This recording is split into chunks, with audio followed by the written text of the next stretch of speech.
আসসালামু আলাইকুম এভরিওয়ান, কেমন আছেন সবাই? আশা করছি ভীষণ ভালো আছেন। আমিও ভালো আছি আপনাদের দোয়ায়। আজকে আমি 1 পাউন্ডের একটি কেক ডেকোরেশন আপনাদের সাথে শেয়ার করব। তো আমি প্রথমে একটি লেয়ারে ক্রিম লাগিয়ে নিয়েছি, তারপর আরেকটি লেয়ার দিয়ে দিব। এখন এর মধ্যে সুগার সিরাপ দিয়ে দিব। সুগার সিরাপ দেওয়া হয়ে গিয়েছে। এখন আমি একটি পাইপিং ব্যাগের সাহায্যে ক্রিম দিয়ে কেকটা কভার করে নেব। পাইপিং ব্যাগের সাহায্যে ক্রিম দিয়ে কেকটা কভার করা অনেক সহজ এবং অনেক সুবিধা।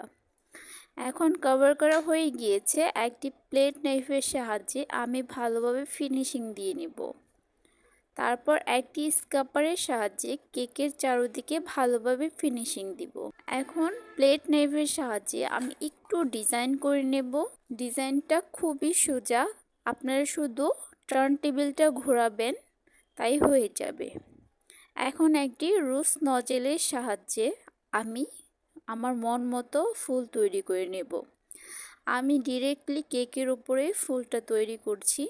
দেখুন কিভাবে তৈরি করছি। একটু মনোযোগ দিয়ে দেখলে আপনারাও তৈরি করতে পারবেন। ফুলগুলো তৈরি করা হয়ে গিয়েছে। আমি এখন সবুজ রং দিয়ে ফুলের রেণুগুলো দিয়ে দিব।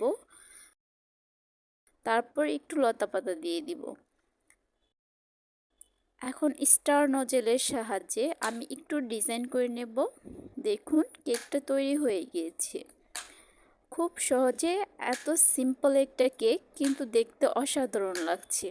ভিডিওটি ভালো লাগলে একটি লাইক, সাবস্ক্রাইব করে পাশে থাকবেন এবং পাশে থাকা বেল আইকনটি প্রেস করে দেবেন। এতে করে আমি ভিডিও ছাড়ার সাথে সাথে আপনার কাছে নোটিফিকেশন চলে যাবে। আর যদি ফেসবুক থেকে দেখে থাকেন তাহলে আমার পেজটিকে ফলো করে দিবেন। ধন্যবাদ। আসসালামু আলাইকুম।